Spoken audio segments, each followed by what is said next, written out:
So you want to stay in Australia with a partner legally in Australia and you're very confused with a partner visa. Let me explain the whole thing for you. In case it is the first time you see me, my name is Johnny. I'm a migration lawyer in Sydney and I post daily content on TikTok, Instagram and YouTube Shorts to help migrants like you to get PR faster. Now, a lot of people talked about partner visa. To summarize what it is a visa that allows Australian citizens, Australian permanent residents or eligible New Zealand citizens to sponsor their loved ones, their partner, to live in Australia on a partner visa. It is literally a spouse visa. Do not confuse this with secondary entrance of any other visas because those visas are basically you're tagging along with a main applicant's visa. But for this one, you are actually applying for a permanent residency visa based on your relationship with an Australian citizen, permanent resident or eligible New Zealand citizens. So that's that. And when it comes to a partner visa, there are 4 different subclasses, 2 major categories. It also depends on when you lodge it or whether it's a temporary visa or permanent visa. Let's break it down into very simple layman terms. The nature or which visa that you got to apply for depends on where you are lodging, where you are going to lodge the partner visa. If you're lodging it onshore in Australia, you'll be lodging the subclass 820 and 801 at the same time. If you're lodging offshore, meaning outside of Australia, you'll be lodging subclass 309 and 100 at the same time. You can see that you're lodging 2 visas at the same time, but what does that even mean? You can't really go straight to a permanent, so you can't really choose one or the other. You can only lodge both of them at the same time. The mechanic is because you see different subclasses, so it's the 820 and 801, 309 and 100. So the 820 and 309, they are the temporary visa, meaning it's not a permanent residency visa. The other one, on the other hand, is pretty straightforward. It's a permanent residency visa that allows you to live, work, and stay in Australia indefinitely. So it's literally like a green card in the US sense, or leave to remain indefinitely, like the one in the UK. So that's PR. And the logic here is that once you lodge the visa, the department can decide on whether or not they want to give you a permanent visa straight away, or they want to wait and give you a temporary visa, then see what happened. In order to determine whether or not you are going to get the permanent visa straight away, it depends on the duration of your relationship, how serious it is, how long have you been dating. If you guys got married, had 5 kids and been together for 30 years, of course you get a permanent visa straight away. But if you just met the person for a month and you simply just register your relationship in order to bypass the requirement, the residency requirement, then yeah, very likely to be a temporary visa, even if you are married and just met the person for a month. So very likely to be a temporary visa. So it really up to the officer to determine. But typically the baseline is if you've been with the partner for at least 3 years, then very likely that you'll get something out of it, right? Then you'll get the permanent visa, subject to all the other eligibility requirements being met. And in order to be eligible to sponsor, so you've got to be Australian citizen, permanent resident, or eligible New Zealand citizen. And also you can only sponsor 2 persons in your whole lifetime on a partner visa if you're a citizen, permanent resident, or eligible New Zealand citizens.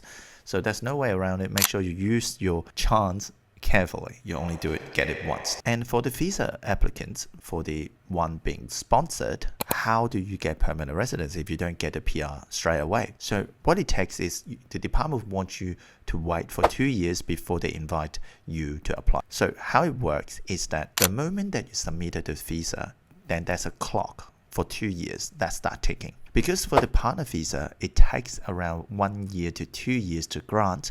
So the moment you submitted the visa, then maybe it takes say 12 months to grant. Then 12 months later, if the department grants you a temporary visa, what it does is you now have a temporary visa to live, work and study in Australia. And when it comes to the duration of that temporary visa, it depends on when the department is going to give you a permanent visa. So when you look into the duration, it will say that it depends on whether or not you get your permanent residency visa. Say, we talked about the 801 and 100, so it depends on when you're going to get it. The time period is 2 years.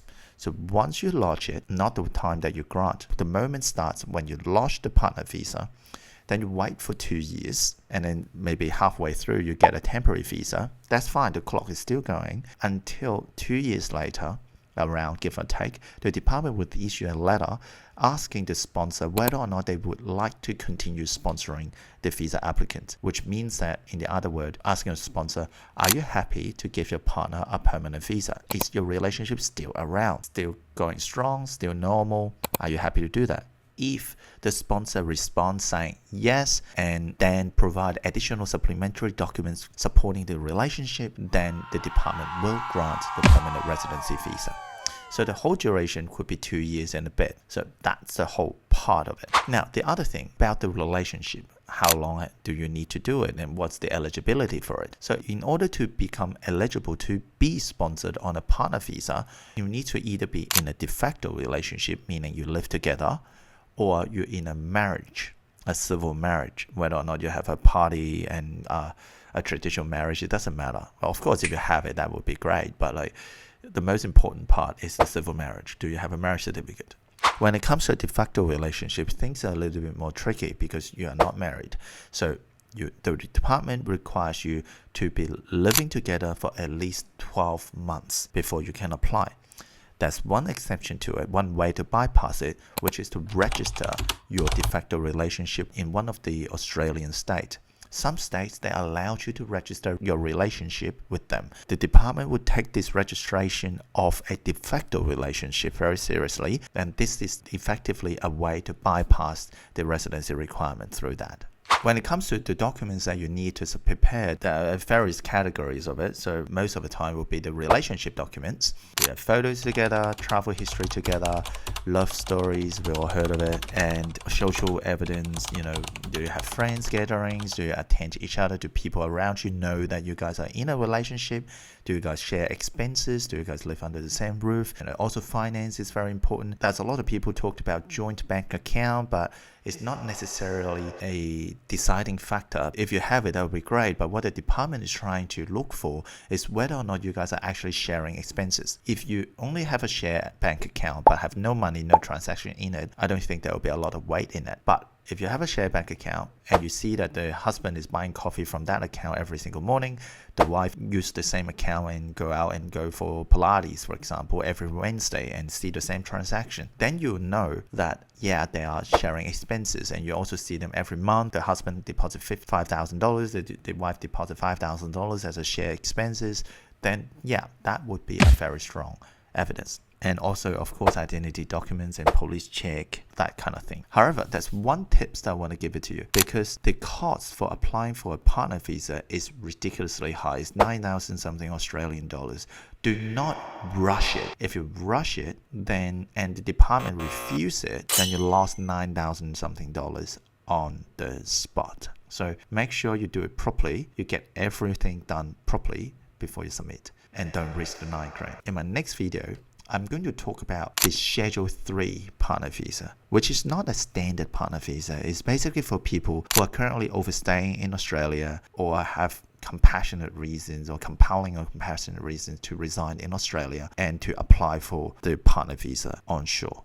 And that would happen in my next video. If you haven't hit the subscribe button, like, share this with your friends. If you got comments, put it in the comment section. And thank you for your time, and I'll see you in our next episode to help you to get PR faster.